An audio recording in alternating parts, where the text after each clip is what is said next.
In the 12th century, when Europe burned with the flames of the Crusades, one man rose from the sands of the East, a man who made even kings bow their heads.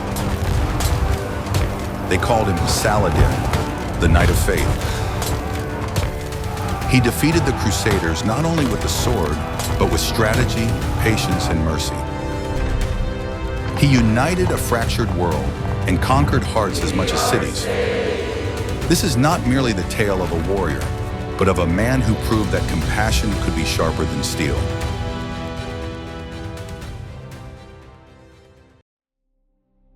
(1137). In the windswept town of Tikrit, on the banks of the Tigris River, a child was born. His name, Yusuf ibn Ayyub. But history would remember him by another name, Saladin, the righteousness of faith. That same night, his father, Najm ad-Din Ayyub, and his uncle Shirkuh were banished from the city. They rode into the desert under the light of a cold moon, exiles guided only by faith. The newborn cried softly. No one knew that this child would one day decide the fate of Jerusalem.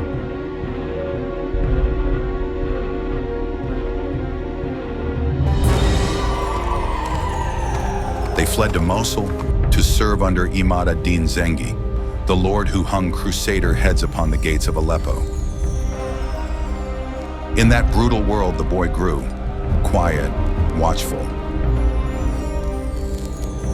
He hated the sword. He loved books. Before he could lift a blade, he had already memorized the poetry of Abu Tamam. But history never asks what you want. It only asks what you will become. 1146. Zengi was murdered in his tent, betrayal from within. His son, Nur ad-Din, took the throne of Aleppo, and with him came the Ayyub family, father, uncle, and the young Yusuf.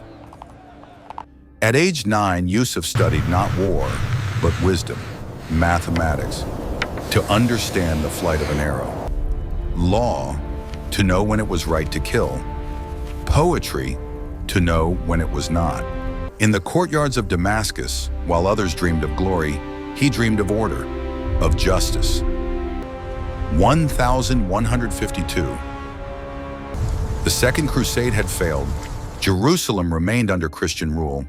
Nur ad-Din gathered his commanders and said, "We do not need 1,000 men.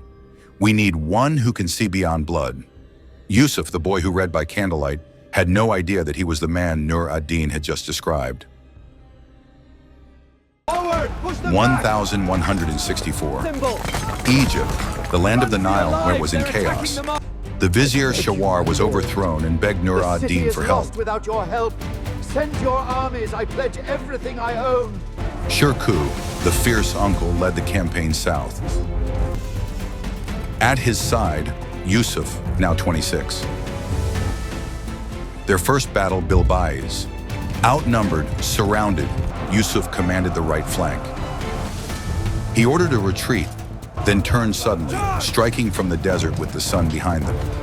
The Crusaders fell, blinded by light, lost in the dunes.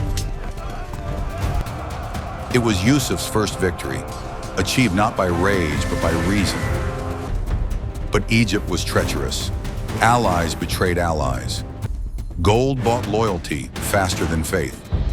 When Shawar switched sides again, joining King Amalric I of Jerusalem, Shirkuh and Yusuf found themselves trapped in Alexandria.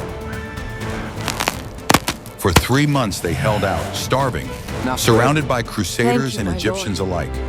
The people of Alexandria began to whisper, "This young Kurd fights not for power, but for us." When they finally escaped, Egypt remembered his name. 1169. Shirkuh returned once more, and this time he struck first. He assassinated Shawar and became vizier of Egypt. But only 2 months later he died, suddenly at a feast. And so, on March the 26th, 1169, the young Yusuf was appointed vizier of Egypt by the Fatimid Caliph Al-Adid, a Shiite ruler. At court, they whispered, A Kurdish Sunni in a Shiite palace.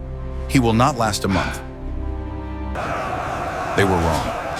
That night, 50,000 black soldiers of the Fatimid Guard rebelled. Yusuf ordered fire upon their camp.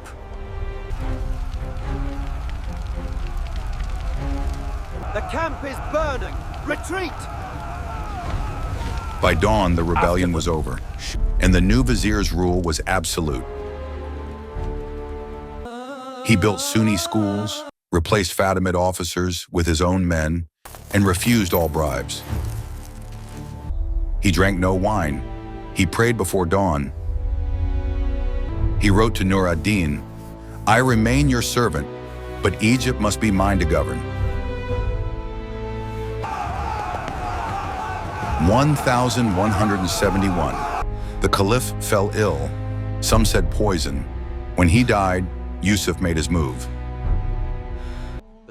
In Cairo's great mosque, he ordered the Friday sermon to be read in the name of the Abbasid Caliph in Baghdad, not the Fatimids. Lord of all worlds. 200 years of Shiite rule ended, not with blood, but with a prayer. Egypt belonged to Salah ad-Din. He did not declare himself king. He called himself servant of the Caliph, but the people called him something else. Abu al-Ummah, father of the nation. He rebuilt Cairo, stone walls 20 kilometers long. The fortress that would later bear his name, the citadel of Saladin. He dug Bir Yusuf, an 85-meter deep well that still feeds the city. He built hospitals, schools, and libraries as free for the poor. He cut unfair taxes, forgave debts, and paid his soldiers from his own coffers. Egypt, after centuries of division, finally knew peace. I'll take this much.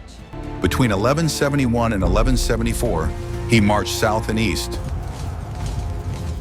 conquering Gaza, Eilat, and Darum, securing Egypt's borders.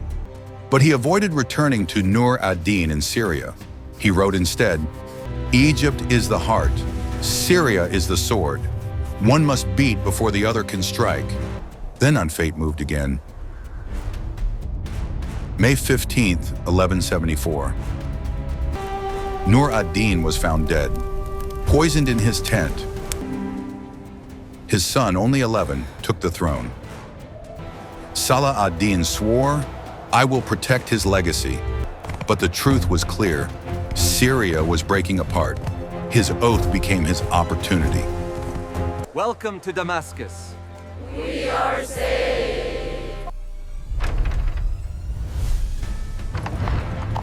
In 1174, he marched into Damascus, unopposed. He has finally The people arrived. opened their gates.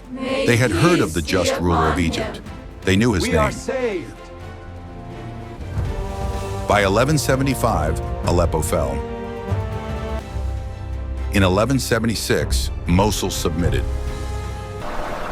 From the Nile to the Euphrates, the lands of Islam were one again, under a single standard.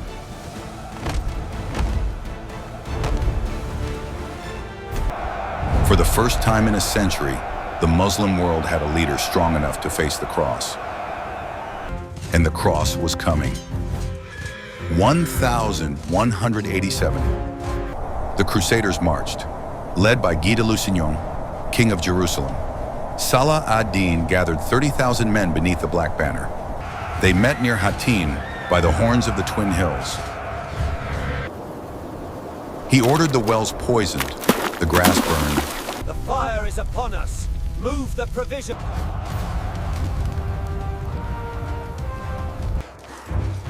For 2 days, the Crusaders baked under the July sun. No water, no mercy. When they charged, he surrounded them, trapping them in a ring of fire and steel. The true cross, their holiest relic, fell into his hands. Guy was captured. Raynal of Châtillon, the butcher of caravans, was brought before him. Salah ad-Din offered him water. Raynal refused to repent. Then, calm as ever, The Sultan drew his sword and struck him down. But for the It was sake not of peace, vengeance, it was justice. return to your land 3 months and later, abandon all hope of Jerusalem. Jerusalem surrendered. No massacre, no revenge.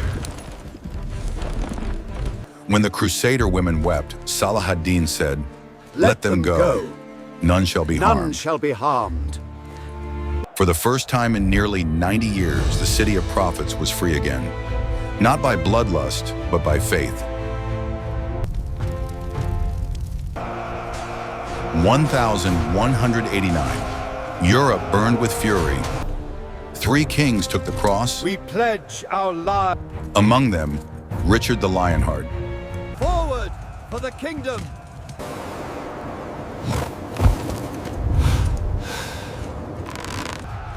For 2 years they clashed, titans of their time. At Acre, Arsuf, Victory is ours. Jaffa, Push them back. victory and defeat blurred into one. Richard admired his enemy's courage. Salah ad-Din admired his enemy's honor. When Richard fell ill, the Sultan sent him snow from Mount Lebanon, wrapped in silk to cool his fever. And when the war ended, they signed a truce. Jerusalem remained Muslim, but Christian pilgrims could enter freely. 2 men, enemies yet mirrors, had ended the greatest war of faith with words, not swords. 1193. Salah ad-Din lay dying in Damascus. He owned 1 dinar, a single silver coin, and a worn sword.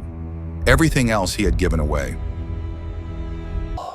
As he took his final breath, he whispered verses of the Quran and smiled. No crown, no gold, only the peace of a man who had conquered himself. The world called him the Magnificent, but in his heart, he was still that boy from Tikrit, who loved books more than blood, and who proved that mercy can be stronger than the sword.